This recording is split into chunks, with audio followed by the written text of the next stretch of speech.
Hello. Suburbicon is a new movie directed by George Clooney, his sixth behind the camera, but he doesn't appear in it.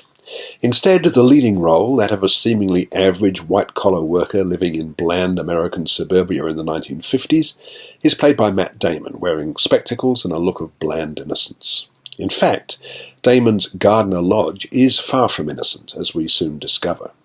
He lives with his blonde wife Rose, Julianne Moore, who is crippled as a result of a car accident where Gardner was the driver, and their 11-year-old son Nicky, Noah Jupe. Rose's twin sister Margaret, a brunette, also played by Julianne Moore, is a regular visitor.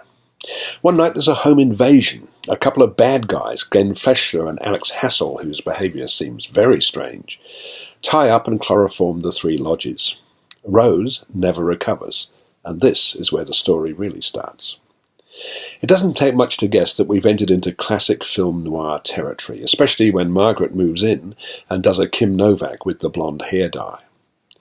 There's an insurance scam going on, and the film's best scenes involve an insurance investigator in a brown suit, winningly played by Oscar Isaac, whose sixth sense tells him something's not right. Nor does it come as much of a surprise to discover that Suburbicon is based on an old screenplay by the Coen brothers, written at about the time of Fargo, which was another film, of course, that deals with a duplicitous husband who becomes involved in a dodgy plot to change his circumstances for the better. The new film has quite a few surprises up its sleeve, and neatly manages both the suspense, as bodies start to pile up, and the jet-black humour. But it's no Fargo. Unlike that classic, it pulls too many punches. Seemingly in an effort to make the material more relevant, Clooney and his regular writing partner have grafted onto the Coens' black comedy a very different kind of story, one based on real-life events that occurred in Levittown, Pennsylvania in 1957, when an African-American couple moved into an all-white suburb. In this case, the interlopers, who have dared to come and live in Suburbicon, are Mr. and Mrs. Myers, Lethem Burke and Karimar Westbrook, and their son Andy, Tony Espinosa, who's about Nicky's age.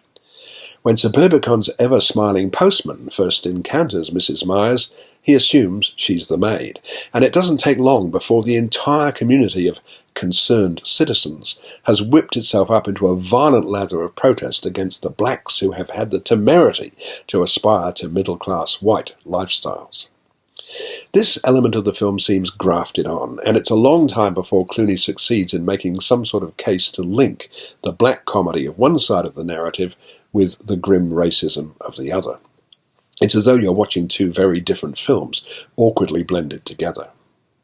That said, there's a great deal to enjoy in Suburbicon, not least the remarkable performance from young Noah Jupe as the innocent kid who begins to suspect his beloved dad is a murderer. Isaac's brief appearances are also sheer delight, and Clooney's good at propelling the action along, papering over the material's shortcomings. There's a sly, satirical touch to much of the film, but in the end, you rather wish the director had concentrated on the Coen brothers' side of the story and made the story of the Myers into another movie altogether. 3.5 stars.